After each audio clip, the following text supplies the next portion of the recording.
तो दोस्तों आप सभी का स्वागत है हमारे YouTube चैनल किशनगंज वाला में। आज हम लोग लेके आ गए हैं आप लोगों के लिए रीजनिंग का दूसरा क्लास। और इस क्लास में उन 10 क्वेश्चन को लेके आए हैं जो आपके एग्जाम में यहीं से पूछे जाएंगे गुरु। आप लोग को घबराना नहीं है, बस हमारे साथ जुड़े रहें और हमारे साथ आप लोग भी क्वेश्चन का आंसर देते चले।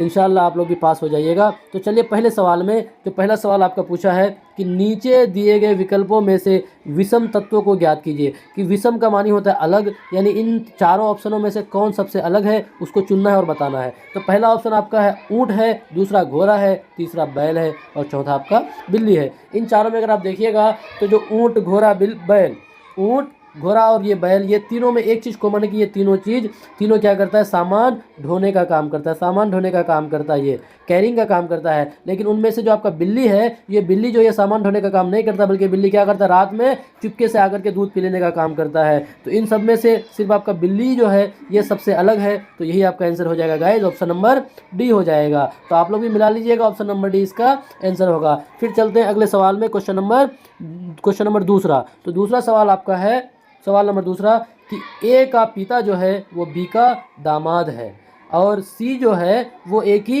बहन है। वो पी का क्या है, सी जो है ए की बहन है, वो क्या है, पी की पुत्री है। तो आपको बोला है कि पी का बी से क्या संबंध है, पी का बी से संबंध पूछा है। तो रुकिए थोड़ा स्क्रीन को बड़ा कर लेते हैं हम लोग। तो पी से बी का संबंध बोला है, तो जैसे जैसे पहले बोलता जाता है उसी तरह हम लोग लिखते चलते हैं। पहले क्या बोला है यहाँ पे, ए जो है, ए वो क्या है, पिता है।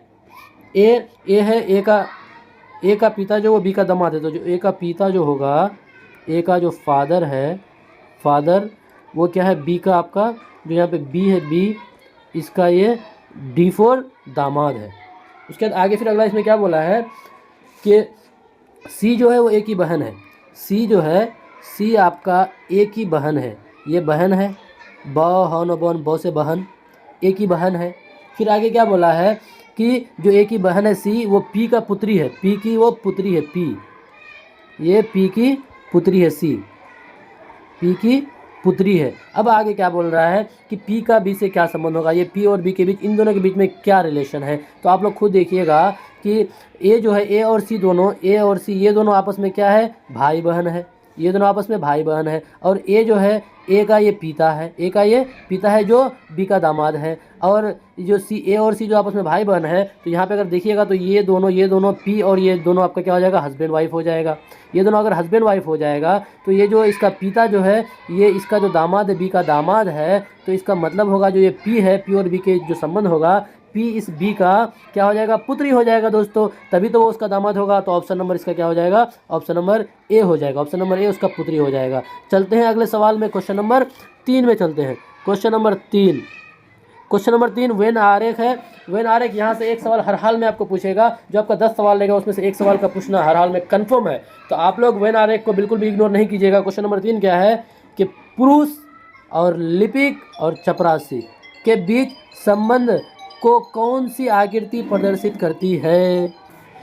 तो आप ऑप्शन को देखिएगा। ऑप्शन नंबर ए एक डायग्राम है, बी में भी एक डायग्राम है, सी में भी एक डायग्राम है और आपका डी में भी एक डायग्राम है। आपको डायग्राम के हिसाब से आपको बताना है कि कौन सा आंसर सही होगा। क्या बोला है, पुरुष, लिपिक और चपरासी, पुरुष, लिपिक और चपरासी, इन दोनों में कौन सा डायग्राम जो सेटिस्फाइड करता है। तो पहला आप डायग्राम देखिएगा। अगर इसको हम लोग एक को पुरुष मान ले, इसको अगर लिपिक मान ले, तो ये आपका जो ये वाला डायग्राम को अगर चपरासी मान ले, तो गाइज ये बिल्कुल सेटिस्फाइड नहीं कर रहा है। क्योंकि देखिए कुछ पुरुष आपका लिपिक भी हो सकता है, कुछ पुरुष आपका चपरासी भी होगा। तो ऑप्शन नंबर ये बिल्कुल गलत है। और देखिए यहाँ पे अगर इसको अगर हम लोग क्या मान लेते, पुरुष मान लेते, ये आपका लिपिक, पूरा पुरुष लिपिक हो जाएगा और पूरा सब लिपिक के ऊपर चपरासी होगा। तो ये भी डायग्राम सेटिस्फाइड नहीं करता है, क्योंकि कुछ पुरुष आपका क्या होगा, लिपिक भी हो सकता है और कुछ पुरुष चपरासी भी। तो आप तीसरा ग्राम को देखिए, इसको अगर आप पुरुष मान लेते हैं, इसको अगर लिपिक मान लेते हैं, इसको अगर चपरासी मान लेते हैं, तो ये बिल्कुल सेटिस्फाइड करता है गाइज इन चारों डायग्राम में से कि कुछ पुरुष आपका लिपिक भी हो सकता है, कुछ पुरुष आपका चपरासी भी हो सकता है। तो ऑप्शन नंबर सी बिल्कुल सही होगा। फिर चलते हैं अगले सवाल में, क्वेश्चन नंबर 4 में। क्वेश्चन नंबर 4 में, जो क्वेश्चन नंबर 4 आपका बोल रहा है, यहाँ पे आपका एक वर्ड दिया हुआ है कमांडर। यहाँ पे एक वर्ड दिया है कमांडर। बोला क्या है कि दिए गए शब्द के अक्षरों को मिलाकर जो नहीं लिखा जा सकता वो शब्द को पहचाने। यहाँ पे जो कमांडर दिया है, इसमें जो भी लेटर होगा उससे यहाँ पे जो चारों आपका ऑप्शन बना है, चारों इनमें से कौन सा वर्ड है जो इस कमांडर वर्ड से नहीं बन सकता है। तो चलिए अब हम लोग चारों को देखते हैं। जो पहला आपका ऑप्शन है कम, COME, तो आप देखिए यहाँ से आप सी को ले सकते हैं, यहाँ से ओ को ले सकते हैं, यहाँ से एम को ले सकते हैं, यहाँ से ई को लेकर के आप तो ये कम को बना सकते हैं। ये तो होगा गाइज। उसके बाद डांसर, तो आप देखिए यहाँ पे डी है, यहाँ पे ए है, यहाँ पे एन है, यहाँ पे सी है और यहाँ पे ई और आर है। तो इसको लेकर के आप डांसर भी बना सकते हैं, ये वाला भी होगा। अब रेस को देखिए, रेस को मिला के देख लीजिए। यहाँ पे आपका आर है, यहाँ पे आपका ए है, यहाँ पे आपका गाइस किधर सी, यहाँ पे आपका सी और यहाँ पे आपका ई है, रेस। तो ये वाला भी बन जाएगा गाइस। लेकिन आप अगर ऑप्शन नंबर सी रेस भी बन जाएगा। अब रिकॉर्ड को देखिएगा तो चलिए, यहाँ पे आर है, यहाँ पे ई है, यहाँ पे सी है, यहाँ पे ओ है, फिर यहाँ पे दोबारा और आर नहीं है। तो इस हिसाब से अगर आप देखिएगा तो रिकॉर्ड जो है ये वाला वर्ड कमांडर से नहीं बनेगा। और आपको सवाल में पूछा था कि कौन सा नहीं बनेगा, तो जो नहीं बनेगा वही आंसर हो जाएगा। तो ऑप्शन नंबर डी इसका बिल्कुल भी सही जवाब हो जाएगा। फिर चलते हैं अगले सवाल में, क्वेश्चन नंबर 5। आप लोग भी मिलाते चलिएगा गाइस। क्वेश्चन नंबर 5 यहाँ पे इसको हल करना है। देखिए बहुत आसान है, इस तरह का सवाल आपको पूछता है, घबराना नहीं है। यहाँ पे आपको क्वेश्चन नंबर 5 में बोला है कि यदि यम का अर्थ भाग है, के का अर्थ घटा है, आर का अर्थ जोड़ है, टी का अर्थ गुना है, तो इस सॉल्यूशन को आपको हल करना है। तो जहाँ पे जो मान बोला उसको आप बैठाते चले जाइए। चलिए हम लोग हल करते हैं। 12 यहाँ पे टी के जगह में क्या माना है, टी का अर्थ गुना माना तो गुना कर दिए, फिर 8 उतार दिए। यम का अर्थ क्या बोला गया, भाग बोला तो भाग कर दिए, उसके बाद 12 उतार दिए। फिर आर का अर्थ क्या बोला, आर का अर्थ जोड़ बोला है, जोड़ उतार दिए। फिर 16 उतार दिए। फिर के का अर्थ क्या बोला है, के का अर्थ घटा बोला है तो घटा कर दिए और 14 को उतार दिए गाइज। अब इसको आप हल कीजिएगा तो हल करना आपको आता है। सबसे पहले भाग होगा तो इस 12 को आप उतार दीजिए, गुना 8, इसको बदल दीजिए 1/12 प्लस 16 माइनस 14। इसको आप अगर काटिएगा तो ये 12 ख़त्म, ये 12 ख़त्म। आपका यहाँ पे कितना बचेगा, सिर्फ 8 बचेगा प्लस 16 माइनस 14। 16 और 8 24 हो जाएगा, 24 से 14 जाएगा आपका 10 बचेगा। तो ऑप्शन नंबर इसका सी आंसर हो जाएगा। यहाँ तक आपका 5 सवाल हो गया गाइस। चलिए question number 6 guys. Question number 6 क्या बोला कि अमर, अकबर और एंथोनी की कुल आयु 80 वर्ष है। मतलब तीनों को जोड़ने पर अमर प्लस अकबर प्लस एंथोनी, इन तीनों को अगर जोड़ेंगे तो तीनों का कुल आयु कितना, 80 वर्ष है। तीनों का कुल आयु 80 वर्ष है। अब क्या बोला है कि 3 वर्ष पूर्व यानी 3 साल पहले उनकी आयु का वो योग कितना था। तो देखिए 3 साल पहले बोला है। आप यहाँ पे देखिए, अगर कोई बच्चा क्या कर सकता है, 80 माइनस 3 कर देगा, 80 माइनस 3 करके 77 लेके आ जाएगा। और यहाँ पे 77 ऑप्शन नंबर डी में है और इसी को टिक मार के आ जाएगा और बोलेगा कि हम सही मारे। लेकिन बिल्कुल गलत है गाइस, ये बिल्कुल गलत है, डी नहीं होगा। बल्कि क्या बोला है कि 3 वर्ष पूर्व उनकी आयु का योग, तो 3 वर्ष पूर्व अमर का भी आयु में 3 वर्ष घटेगा, अकबर का भी आयु में 3 वर्ष घटेगा और आपका एंथोनी का भी आयु में 3 वर्ष घटेगा। तो 3 3 3 मतलब 9 वर्ष घटेगा। तो इस 80 में से 9 वर्ष घटेगा गाइस। 9 वर्ष घटा करके टोटल जो होगा वो अब हो जाएगा कितना, 71 वर्ष। और यही आंसर हो जाएगा। इसलिए जो भी आंसर आएगा पहले उसको आप सही से मिला लीजिएगा। तो ऑप्शन नंबर ए हो जाएगा इसका आंसर। ऑप्शन नंबर ए कितना, 71 साल हो जाएगा गाइस। चलिए फिर चलते हैं क्वेश्चन नंबर 7 में। क्वेश्चन नंबर 7 देखते हैं। क्वेश्चन नंबर 7 क्या बोल रहा है, देखिए बहुत आसान सा सवाल है। इस सब में तो आप चुटकी में आपसे बन जाएगा। क्वेश्चन नंबर 7 क्या बोला है कि निम्नलिखित प्रश्न में दी गई श्रृंखला से जो लुप्त संख्या है उसका चयन करें।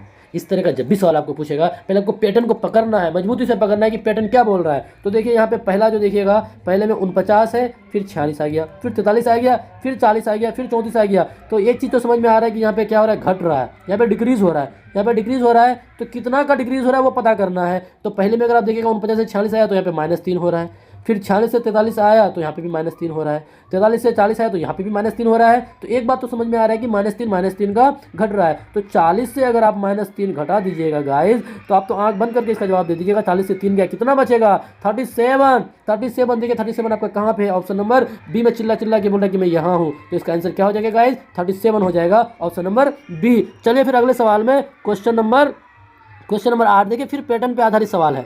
पैटर्न पे आधारित फिर सवाल है। क्वेश्चन नंबर 8 क्या बोल रहा है कि पैटर्न के लिए ध्यान से देखें और फिर चुने कि कौन सी संख्या जोड़ी आगे आती है, कौन सी संख्या जोड़ी यहाँ पे और यहाँ पे आएगी। तो देखिए पहले देख लेते हैं यहाँ पे क्या है। पैटर्न में 36 और 31 है, उसके बाद 29 और 24 है, फिर 22 और 17 है, फिर 15 है। तो आप अगर देखिएगा 36 और 31 के बीच में कितना का डिफरेंस है, 5 का डिफरेंस है। उसके बाद फिर आप 29 और 24 के बीच में भी 5 का डिफरेंस है। फिर 22 और 17 में भी 5 का डिफरेंस है। लेकिन एक चीज़ कॉमन देखिएगा, जो 31 और 29 के बीच में देखिएगा यहाँ पे 2 का डिफरेंस है। फिर 24 और 22 के बीच में जो अगला टर्म आता है यहाँ पे भी -2 का डिफरेंस है। फिर 17 और 15 के बीच में भी देखिएगा तो -2 का डिफरेंस है। तो फिर अगला जो यहाँ पे टर्म हो जाएगा गाइस 15 के साथ, हालांकि यहाँ पे तो 5 का डिफरेंस होगा, 15 के साथ यहाँ पे क्या हो जाएगा, 15 के बाद यहाँ पे 10 आ जाएगा, 15 के बाद 10 आएगा तो यहाँ पे 15 और 10 का हो जाएगा एक पेयर। 15 और 10 का पेयर हो जाएगा। लेकिन 10 के बाद जो टर्म आएगा वो -2 का अंतर होगा, तो -2 का अंतर होने के बाद यहाँ पे क्या हो जाएगा, यहाँ पे 8 आ जाएगा। तो यहाँ पे 10 और 8 का पेयर हो जाएगा। यहाँ पे जो खाली जगह है यहाँ पे 10 और 8, तो 10 और 8 आपको कहाँ पे दिख रहा है, ऑप्शन में, किस ऑप्शन में दिख रहा है, तो ऑप्शन नंबर ए में भी नहीं दिख रहा है, इसको काटे बी में भी नहीं दिख रहा है, इसको काटे सी में भी नहीं दिख रहा है, ऑप्शन नंबर डी में यहाँ पे दिख रहा है 10 और 8, और यही आंसर हो जाएगा गाइज। फिर चलते हैं अगले सवाल में। क्वेश्चन नंबर 8 अगर ज़्यादा स्पीड हो रहा है तो आप लोग बताते चलिएगा कि सर स्लो कीजिए, तो हम लोग स्लो करके भी पढ़ाएंगे, घबराइए मत आप लोग। बस आप लोग के लिए हम लोग जी जान से तैयार हैं और हाजिर हैं। आप लोग को हिम्मत नहीं हारना है, इस बार हर हाल में एग्जाम को 4 के आना है गाइज। फिर चलते हैं अगले सवाल में, क्वेश्चन नंबर 9 में। क्वेश्चन नंबर 9 क्या बोल रहा है कि कुछ लड़के एक पंक्ति में बैठे हैं, कुछ लड़के या पता नहीं कितने लड़के हैं, और क्या बोला कि पी बाएं से 14वें, पी जो है वो बाएं से 14वें स्थान पर, तो बायां आपका इधर हो जाएगा। चलिए यहाँ पे हम लोग बना के देखते, इधर से बायां हो जाएगा। पी जो है वो बाएं से 14वें स्थान पर, ठीक है, और क्यू जो है वो दाएं से 7वें स्थान पर आ गया। इस तरह का जब भी आएगा ना इसी तरह बना लीजिए, बहुत आसान होता है, घबराना नहीं है। क्यू दाएं से 7वें स्थान पर, यदि पी और क्यू के मध्य 4 लड़का है, यहाँ पे ये आपका पी है और ये आपका क्यू है, इन दोनों के मध्य जो है वो 4 लड़का है। कितना लड़का है, 4 लड़का है। तो पंक्ति में कितने लड़के हैं, बस बहुत आसान सवाल है, कितने लड़के हैं, आपको कुछ नहीं करना। इस तरह का जब भी आपको सवाल आएगा आप क्या कीजिएगा, जो पी का पोजीशन और क्यू के पोजीशन, दोनों के पोजीशन को आपस में आप क्या कीजिएगा गाइस, दोनों के पोजीशन को आपस में जोड़ लीजिएगा। जोड़ने के बाद फिर उन दोनों के बीच में कितना है उसको भी जोड़ लीजिएगा। जोड़िए आप, 14 और 7 21, 21 और 4 25, कितना आ जाएगा गाइस, 25 आ जाएगा। 25 कहाँ पे आंसर आपको दिख रहा है, 25 ऑप्शन नंबर आपका ए में ही दिख रहा है। देखिए ऊपर में ही आंसर ऑप्शन नंबर ए में ही दिख रहा है गाइस, तो यही आप टिक मार लीजिएगा, ऑप्शन नंबर ए बिल्कुल सही हो जाएगा। चलते हैं लास्ट सवाल की ओर। लास्ट सवाल को 10वां सवाल, हम लोग बहुत जल्द आप लोग के लिए मैराथन लेके आने वाले हैं, घबराइएगा मत। उन्हीं सवालों को लेके आएंगे जहां से आपका एग्जाम में पूछा जाएगा। चलिए लास्ट सवाल 10वां सवाल, फिर पैटर्न पे है, अनुक्रम में है। इस तरह का सवाल बहुत आसान होता है, आप लोग को घबराना नहीं है। चलिए 10वां सवाल कि इस अनुक्रम का अगला पद खोजे। अगला पद यहाँ पे जो आपको क्वेश्चन मार्क दिया हुआ है ना, इस क्वेश्चन मार्क में क्या होगा, तो इस तरह का सवाल को पहले आप एक तरफ से देखते चलिए कि आगे में क्या सीक्वेंस है, उस सीक्वेंस के आधार पर आगे बैठा देंगे। तो चलिए पहले अगर आप देखिएगा तो 11 से 13 है, 13 से 17 है, 17 से 19 है, 19 से 23 है, उसके बाद फिर आगे क्या होगा। तो आप 11 से अगर 13 में देख रहे हैं तो यहाँ पे क्या हो रहा है, बढ़ रहा है, कितना का +2 जुट रहा है। फिर आप 13 से 17 में देखिएगा तो यहाँ पे +4 जुट रहा है। फिर आप 17 से 19 में देखिएगा तो +2 जुट रहा है, और 19 से 23 में जोड़िएगा तो +4 जुट रहा है। यानी पहली बार में 2 जुट रहा है +2, दूसरी बार में +4 जुट रहा है, फिर +2 जुट रहा है, +4 जुट रहा है। मतलब यहाँ फिर क्या हो जाएगा, +4 के बाद फिर 23 में कितना जुटेगा गाइस, आप खुद बताइए। यहाँ पे 23 में +2 जुटेगा, तो 23 में जब अगर आप 2 को जोड़िएगा, 23 में जब 2 को जोड़िएगा तो आप तो खुद बता दीजिएगा ना, 23 और 2 कितना होता है, 25, 25। तो 10 का आंसर क्या हो जाएगा आपका, ऑप्शन नंबर ए हो जाएगा, 25 हो जाएगा। तो यहाँ तक आपका हो गया 10 सवाल। तो 10 सवाल कैसा लगा आप लोगों को, सवाल कमेंट में जरूर बताएं। इसी तरह का आप लोग हम लोगों को सपोर्ट करते रहें, ताकि हम लोगों को मोटिवेशन मिलता है गाइज, और इसी तरह से आप लोग मेहनत करते रहें और आप लोग एग्जाम में पास करके एक दिन टीचर बने, यही हम लोगों का कामना है आप लोगों से। फिर मिलते हैं अगले वीडियो में, जब तक के लिए बाय बाय, ख्याल रखिए अपना और पढ़ते रहिए।